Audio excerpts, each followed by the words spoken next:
我哋第3週四旬期嘅星期5，我哋會喺今日馬爾谷咧聽到呢個經師同耶穌嘅對話。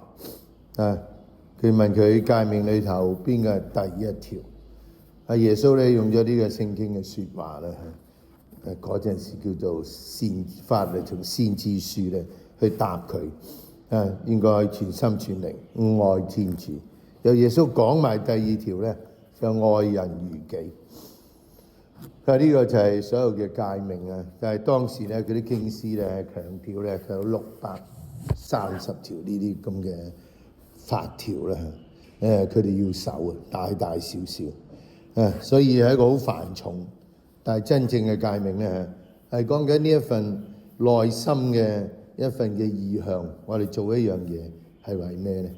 都讓我問下咧，我哋所做嘅一切係咪為咗愛天主愛人呢？恭讀按聖馬爾谷所在耶穌基督嘅福音。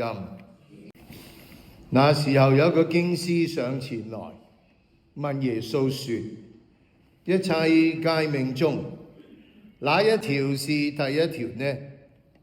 耶穌回答說：第一條是以色列，你要聽，上主我們的天主是唯一的天主，你應當全心、全靈、全力愛上主你的天主。第2條是你應當愛近人如你自己，再沒有別的誡命比這2條更大的了。那經師對耶穌說：不錯，師傅說的實在對，他是唯一的，除他以外再沒有別的，應以全心全意全力愛他，並愛近人如自己，遠超過一切全燔祭和犧牲。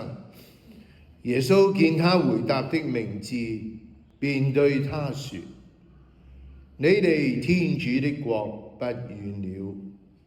從此沒有人敢再問他。基督嘅福音。喺馬爾谷嘅福音咧，去到第12章咧，其實已經講耶穌咧去到喺呢個耶路撒冷。當佢被人問啊，唔知呢個經師咧真係問啊，定想挑戰耶穌耶穌咧佢係問啊邊條係第1條啊？但係耶穌咧答佢2條。其實講完之後咧，冇誡命比呢2個再大啲啦。所以呢2個係最重要。係講緊呢一份嘅精神，唔係咧做啲咩。全心全靈全意愛你嘅上主，呢個值得我哋問我哋自己啦。咩叫愛天主咧？好多人覺得愛天主咧要做一啲嘢啦。我好覺得咧呢個誡命咧，愛就係我哋要欣賞、醒覺呢一份天主俾我哋嘅愛，唔係一個行動去做啲咩，喺個心境裏頭咧意識到咧醒覺到天主嘅愛。究竟為我哋天主嘅愛係啲乜嘢嘢咧？係咪真係我哋講啊？佢喺我哋心中，我哋要進入我哋嘅心，喺嗰度同佢相遇咧。又或者呢個天主嘅愛在好多呢啲事物裏頭咧，我哋點睇到咧呢個天主愛嘅臨在咧？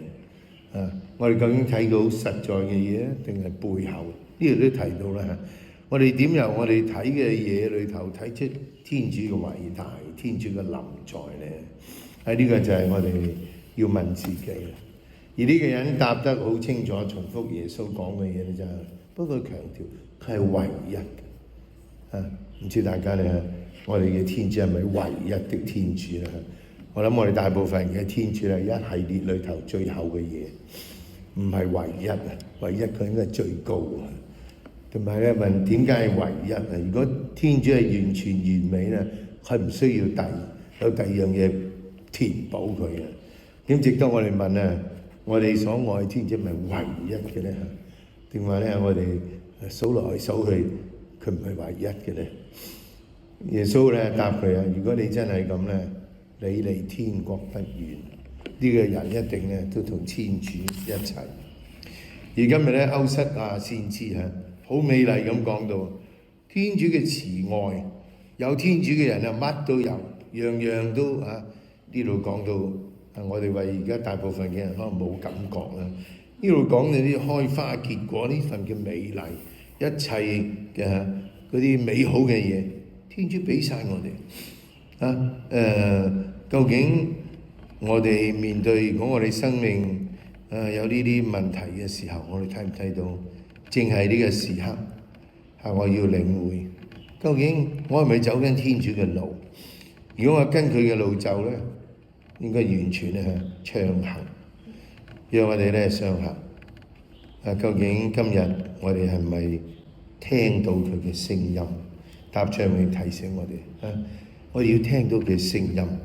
我哋知道此時此刻咧，佢係一個牧者，佢帶領我哋走向永生。